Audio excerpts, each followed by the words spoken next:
내가 내 갈 길을 가르쳐 보이고 너를 주목하여 훈계하리로다.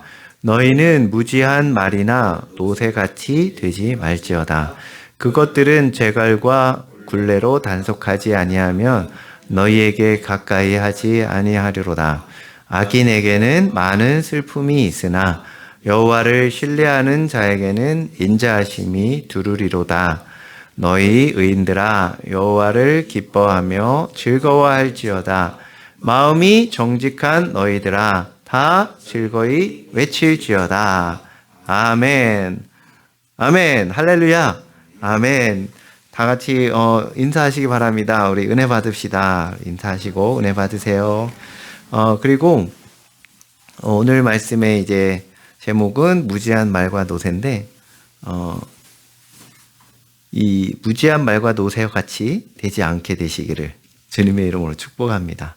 이 앞에 32편 다 읽지는 않았지만 앞의 내용은 무슨 내용이냐면 죄사함을 받은 자의 행복, 그리고 회개한 다음에 죽게 가까이 한 사람의 모습이 이렇게 그려져 있고요. 그것과 반대되는 사람의 모습이 오늘 표현한 이 무지한 말과 노새가 반대되는 사람을 가리키는, 비유하는 그런 말인데, 우리는 정말 주님 앞에 회개하고 죄사함 받아서 행복한 사람 되시기를 바랍니다. 주님 앞에 즐거워하고 기뻐하는 사람 되시기를 바라고, 마치 무지한 말이나 노새같이 되지 말라. 그래서 그 무지한 말과 노새는 재갈을 물리고 굴레로 단속하지 않으면 주인에게 가까이 가지 아니한다. 이거 말을 안 듣는다는 거죠. 고통을 당해야 말을 듣는다. 이런 뜻이에요. 그 옛날에 시골에서 소도 그렇고 소 같은 경우에 그 콧뚜레를 하잖아요. 보셨는지 모르겠는데 코를 뚫을 때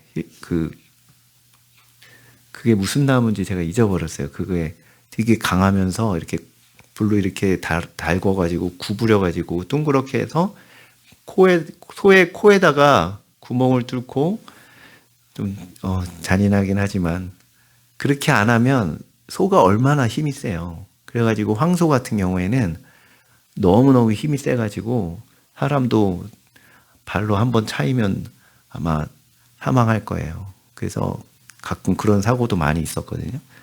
그리고 막 밭을 막 뛰어다니고 난리가 납니다. 근데 소가 주인의 말을 잘 들을 수 있는 이유가 뭐냐면, 이제 조금 크면서, 송아지에서 조금 크면서 코를 뚫어버려요. 그리고 콧뚜레를 이렇게 동그란 걸 해가지고 여기 머리로 해가지고 끈을 묶어서 뒤에서 끈을 잡아매면 이쪽으로, 왼쪽으로 가려면 이쪽을 잡아당기면 코가 아프니까 이렇게 가요. 이쪽으로 가려면 이쪽 잡아당기고, 서려면 같이 잡아당기면, 왜 말을 잘 듣냐면 아파가지고 코가 아프니까, 코가 뚫려가지고. 그렇지 않으면 여기 말이나 노새도 마찬가지인데, 이 굴레나 이런 재갈이 없으면 말을 안 듣는다. 한마디로 그런 얘기예요. 아프니까, 고통스러우니까 말을 듣는 거지, 주인이 얘야 일로 가자 그러면 말을 잘 들어서 가는 게 아니에요. 아프니까 이렇게 끄는 대로 가는 거예요. 그런 신앙생활이 되지 말자라는 거죠. 우리 신앙생활이 가끔 보면 그렇게 하는 경우가 간혹 있지 않나. 하나님 앞에서 하나님이 뭔가 두렵게 하고 그런 하나님으로 인식하고 신앙생활하는 종교생활이죠. 그야말로 그런 신앙인들도 가끔 봅니다. 여러분은 아닐 거라고 생각을 합니다만, 억지로 하나님이 고통을 줘야 말을 듣는 그러한 신앙에서 이제 벗어나서 정말 기쁨으로 주님을 사랑함으로 신앙생활하는 그런 은혜가 있으시기를 바랍니다. 이게 신앙생활의 기초의 그 시작은 은혜예요. 이 은혜가 있을 때, 우리 은혜가 제일 중요하잖아요. 우리 신앙생활에서 우리가 죄 사함 받고 구원받아서 하나님의 자녀가 되고 천국 백성이 될 수 있는 것 자체가 예수님의 십자가에서 우리를 위해서 죽으신 그 은혜 때문에 우리가 구원받은 거 아니에요. 그 은혜가 우리 신앙생활의 기초입니다. 그것을 잊지 않게 되시기를 주님의 이름으로 축복합니다. 그래서 우리는 이미 주님 안에서 새로운 피조물이에요. 예수님을 믿는 순간에 우리는 새로운 피조물이지, 자, 우리 새롭게 되자. 앞으로 잘해서 똑바로 잘 살자. 이런 게 아닙니다. 우리는 이미 하나님의 자녀가 이미 됐어요. 그래서 자녀답게 사는 것만 남았습니다. 자녀가 되기 위해서 혹은 구원받기 위해서 열심히 하자, 잘 살자, 착하게 살자, 그런 거 아닙니다. 우리 변해야 된다. 우리는 이미 변해 있다니까요. 예수님 믿는 순간에 이미 새로운 피조물이에요. 그것을 우리가 깨닫고 거기에 맞는 삶을 사는 것이 중요합니다. 그래서 새롭게 이미 태어났기 때문에 그 신분에 맞게 사는 것이 우리의 신앙생활입니다. 그래서 하나님을 더 알아가고 더 사랑하는 데 집중하시기를 바랍니다. 그것이 우리의 신앙생활의 방향이 돼야 돼요.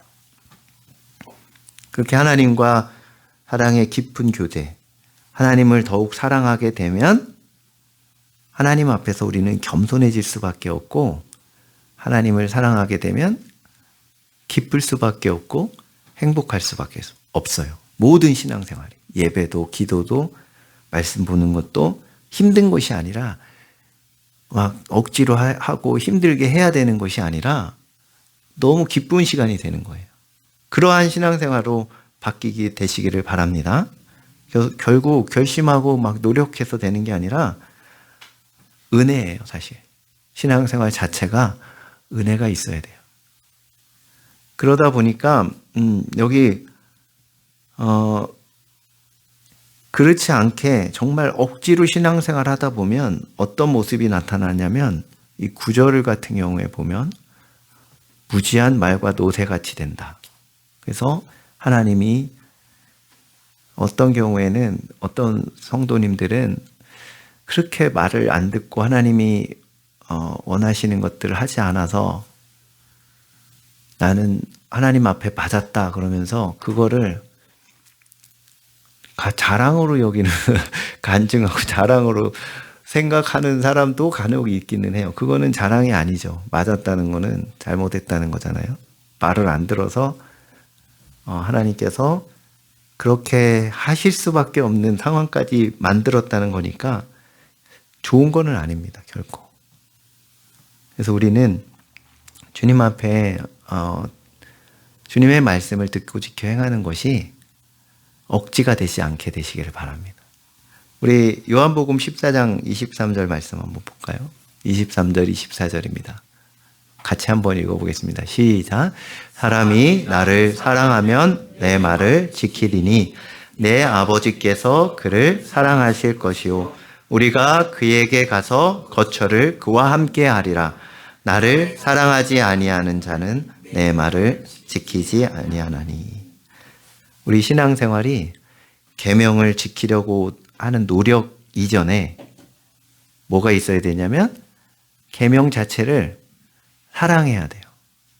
주님을 사랑하는 마음으로, 사랑하는 마음에 변화가 있을 때 그것이 어려운 일이 아니라 계명을 지키는 것이 쉬운 일이 돼요. 너무너무 행복한 일이 되고 그렇게 해야 된다고 말씀을 하십니다. 그래서 사람이 나를 사랑하면, 예수님을 내가 사랑한다 그러면 그 사람은 예수님이 하신 말씀을 잘 지킬 거예요. 사랑하는 사람이 하신 말이니까. 그렇게 될 때 하나님께서 함께 하신다. 그래서 우리는 우리 서로 사람 사이에서도 마찬가지잖아요. 사람 사이에서도 사랑하는 사람을 위해서 하는 것은 전혀 힘들지 않아요. 예. 우리 사랑하는 우리 서로 부부간에도 정말 사랑한다면 상대방을 위해서 밖에 나가서 일을 한다든지 아니면 집안일을 한다든지 무엇을 하든지 힘들지 않아요. 그게 뭐 요리를 해준다고 할 때도 힘든 게 아니라 오히려 즐거운 일이 되는 거예요. 얼마나 좋아할까 하면서 우리 자녀들 뭐 부부 사이에 뭐 그렇다 치면 이제 다 식었다고 치고 자식들에게도 그렇잖아요. 자식들 사랑하시죠? 그러면 자식을 위해서 하는 것들은 힘든 일이 아닙니다. 행복이에요. 가족들을 위해서 어떤 힘든 일을 하더라도 별로 사랑하는 가족이 있다면 힘든 일이 아닙니다. 그래서 제가 즐겨보는 그 프로 중에서 외국에서 우리나라로 일하러 와가지고 우리 그 아내나 자녀들이 아이들이 아빠 보고 싶어가지고 이제 찾아오는 프로그램이 EBS에서 하는 게 있는데 가끔 보면 얼마나 힘들겠어요. 외국에서 타지에서 말도 잘 안 통하고 일하는데 너무너무 힘들겠죠. 근데 고국에 있는 가족들을 위해서 일하는데 너무너무 돈을 많이 벌 수 있다는 거에 자체에 힘들지만 떨어져서 너무 보고 싶지만 너무 거기에 일하는데 행복을 느끼더라고요. 돈을 벌 수 있다는 것 자체가. 그래서 사랑하는 사람을 위해서 하는 일들은 힘들지만 힘들지 않아요. 전혀. 그래서 우리도 주님 앞에서 이렇게 되시기를 주님의 이름으로 축복합니다. 주님께 대해서도 우리가 주님을 사랑하면 주님을 칭찬하고 높여드리는 일이 뭐죠? 예배잖아요. 찬양, 예배. 그것이 즐겁고 행복한 일이 되는 거죠. 힘든 일이 아니라. 그래서 주님을 사랑하니까 누구보다 먼저 달려나와서 예배를 준비하면서 주님께 예배드리고 또 주님을 소개하는 것도 다른 사람한테 알려주는 것도 너무너무 행복한 일이고 내가 사랑하는 사람을 다른 사람에게 소개하는 그걸 전도라고 하잖아요. 주님을 소개하는 것. 그리고 주님을 위해서 뭔가 하는 것들이 다 행복한 일들이 됩니다. 그러한 은혜가 있으시기를 주님의 이름으로 축복합니다. 그래서 내가 지금 제일 사랑하는 것들에 여러분들이 다른 사람한테 막 얘기하고 있는 거, 제일 많이 얘기하는 거, 그게 여러분들이 제일 사랑하는 거예요. 하루 동안에 만나는 사람마다 무슨 얘기를 많이 하는지, 또는 내가 무엇을 제일 많이 생각하는지. 그래서 그것이 내가 사랑하는 대상입니다. 그것이 주님이 되시기를 주님의 이름으로 축복합니다. 예. 결국은 은혜 받았다고 말할 때 한마디로 진짜 은혜 받은 사람은 그 자기가 좋아하는 것이 바뀌는 그 순간이 있어야 돼요. 세상을 더 좋아하다가 주님을 더 좋아하게 되는 그 변화가 은혜 받은 사람의 모습입니다. 그런 은혜가 있으시기를 바랍니다. 그래서 찬양하는 게 너무 즐겁고 예배가 행복하고 기도가 주님과 대화하는 것이 너무 짧게 느껴지고 조금 기도했는데 눈 떠보니까 1시간이 지나 있고 이런 은혜가 있으시기를 주님의 이름으로 축복합니다. 네, 그것이 억지로 신앙생활을 하는 것이 아니라 여러분 지금 어떤 신앙생활을 하고 있는지 점검해 보시기를 바랍니다. 정말 힘겹게 버티는 식으로 그렇게 신앙생활을 하고 있다면 잘못 가고 있는 거죠. 우리 신앙생활은 행복해야 됩니다. 주님 앞에서 회개하고 또 돌이키기가 정말 힘든 사람이 어떤 사람인지 아세요? 죄를 많이 지은 사람이 아니라 오히려 자기가 얼마나 큰 죄를 지었는지를 잘 알지 못하는 사람. 아, 나는 이 정도면 괜찮게 신앙생활 하고 있다 라고 생각하는 사람이 하나님 앞에서는 더 힘들어요. 돌이키기도 힘들고 은혜 받기도 힘들어요. 그래서 억지로 힘들게 형식적으로 신앙생활을 잘 하는 사람일수록 더 힘들어요. 왜냐하면 자기가 한 게 있기 때문에 아, 나는 이 정도 하나님 앞에 이렇게 잘하고 있다. 그래서 나는 괜찮다 라고 생각하기 때문에 하나님 앞에 돌이키기가, 회개하기가 더 힘든 겁니다. 그러면 계속해서 그런 식으로 신앙생활을 하게 되는 거예요. 억지로. 남들 보는 거에 더 신경 쓰면서. 나는 이 정도 괜찮은 사람이야 하면서 그 안에는 행복이 없습니다. 우리는 그러한 사람이 되지 않고 바리새인들과 같은, 우리는 주님을 정말 기뻐함으로 사랑함으로 신앙생활을 해서 행복한 신앙생활 하게 되시기를 바랍니다. 누가복음 7장에 보면 그러한 대비되는 두 사람이 나와요. 거기에 바리새인 시몬이라는 사람이 나오는데, 바리새인 시몬은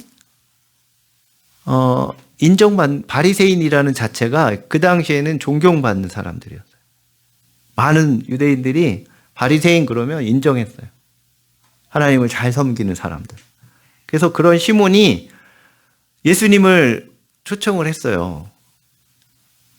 잘한 거죠. 근데 그 집에 어떤 동네에 한 여인이 와가지고 보니까 그 여인은 동네 사람들이 다 아는 죄인이에요.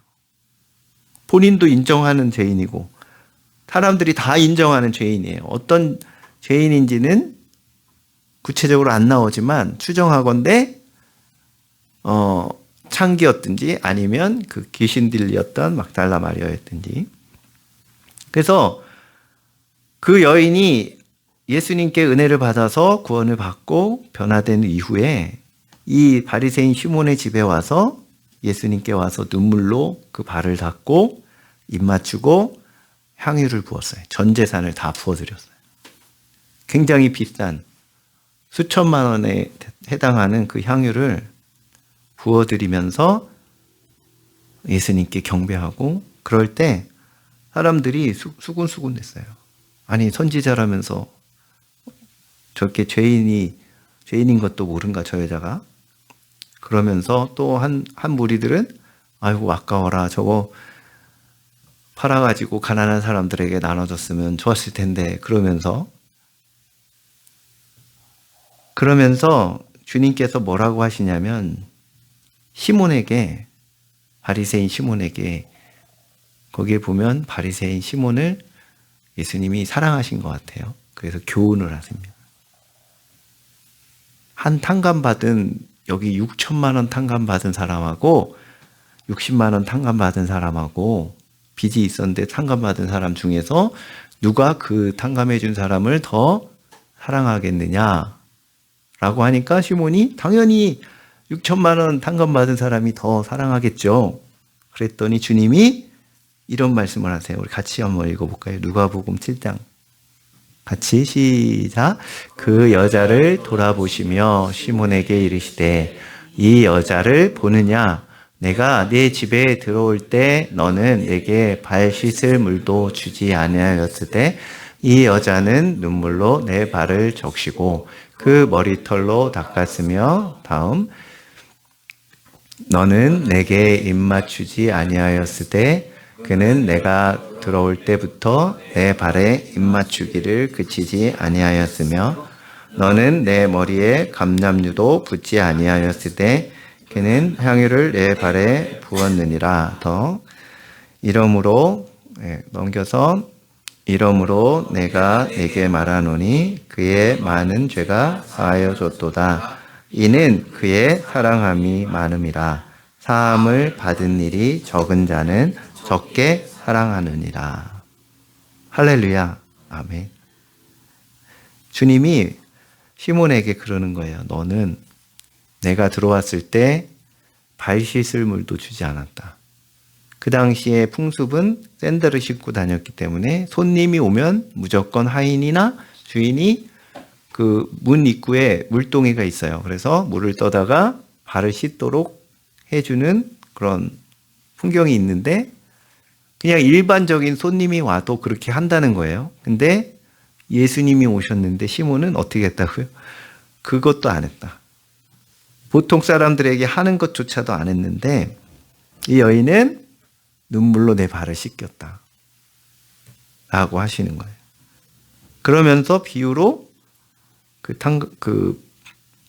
탕감받은 사람들을 비유를 얘기를 하신 거예요.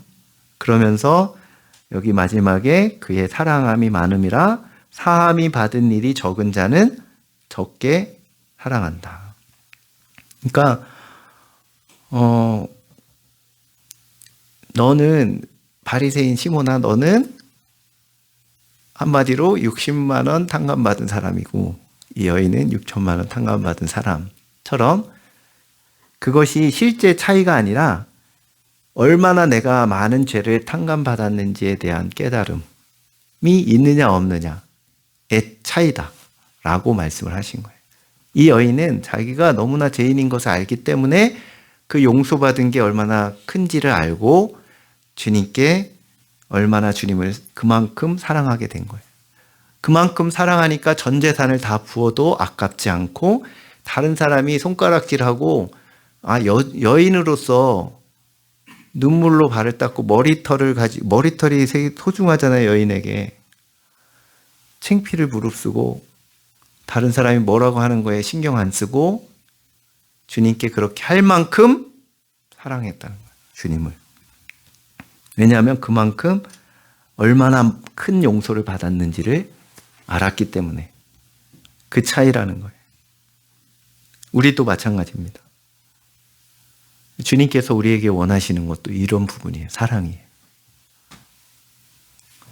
그래서 주님께서 먼저 우리를 위해서 모든 걸 다 바쳐주셨어요. 사랑하시기 때문에 목숨까지 아낌없이 우리를 위해서 다 바쳐주셨어요. 주님께서 억지로 하셨나요?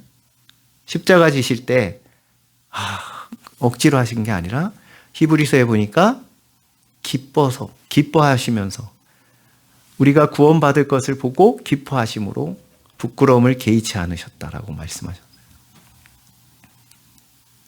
그래서 우리도 당연히 주님 앞에 그러한 기쁨으로 주님을 사랑하고 주님 앞에 행해야 될 줄로 믿습니다. 주님께서 우리를 향해서 먼저 그렇게 해주셨기 때문에 우리를 위해서 기꺼이 목숨 바쳐주셨어요. 그게 주님의 행복이었어요. 왜냐하면 저와 여러분을 사랑하시니까 죽어도 좋으셨던 거예요. 그만큼 우리를 사랑하셨어요. 우리는 어떻습니까? 우리는 주님 앞에 주님을 사랑한다고 하면서 간신히 억지로 마지못해서 행하는 것들이 있다면 우리는 다시 돌이켜야 돼요. 그래서 얼마나 내가 깨달으냐가 중요해요. 이 여인처럼 얼마나 많은 용서를 받았는지를 우리 알아야 될 줄로 믿습니다. 그렇지 않으면 아까 말과 노새가 무슨 말과 노새라고 그랬어요? 무지한, 알지 못한다는 거예요. 깨닫지 못했다는 거예요. 알지 못해서 우리가 무지해가지고 하나님의 사랑에 무지해서 억지로 한다는 거예요. 그래서 얼마나 깨달았느냐가 중요해요. 성령께서 우리 안에 오셔서 깨닫게 해주시기를 주님의 이름으로 축복합니다. 그런 사람은 자연스럽게 기쁨으로 주님께 행할 줄로 믿습니다. 여기에 본문에 악인, 의인 이렇게 구분이 되어 있지만 예수 그리스도를 그 은혜를 십자가의 은혜를 깨닫지 못하고 믿지 못하는 모든 사람들은 자연인 그대로는 죄인이기 때문에 악인이에요. 그러한 사람들은 무지한 말과 노새 같다. 그에게는 10절에 보니까 많은 슬픔이 있을 것이다. 그러나 여호와를 신뢰하는 자는 인자하심이 두르고 의인들은 여호와를 기뻐하고 즐거워하고 그것이 우리의 신앙생활의 바람직한 모습이 11절의 모습이에요. 그러한 신앙생활 하시게 되시기를 바랍니다. 우리는 전적인 하나님의 은혜로 의인된 사람들이에요. 주님 앞에 주님을 기뻐하고 즐거워하고 그래서 누리는 은혜가 있으시기를 주님의 이름으로 축복합니다. 이제 감사절이 다가오는데 감사할 수 있는 것도 알아야 우리가 얼마나 큰 은혜를 받았는지를 알아야 감사할 수 있는 것 같아요. 아는 만큼 감사하는 것. 아는 만큼. 그래서 우리가 철 들었다 그럴 때 우리 엄마, 아빠, 부모님의 그 은혜를 깨닫는 순간 철이 들잖아요. 그래서 깨달을 때 주님의 은혜도 깨달을 때 우리 영적으로도 철이 들 줄로 믿습니다. 다 철든 그런 신앙생활 하시기를 주님의 이름으로 축복합니다. 같이 기도하겠습니다. 우리 같이 그동안 혹시 깨닫지 못하고 무지해서 하나님의 사랑이 그 은혜가 얼마나 큰지를 깨닫지 못해서 혹시 억지로 신앙생활 한 적은 없는지 돌아보면서 조금이라도 이제 더 깊이 주님의 그 은혜를 깨달아서 기쁨으로 기뻐하며 주님을 섬기는 그런 신앙생활이 되게 해달라고 우리 자신을 위해서 우리 결단하면서 기도합니다.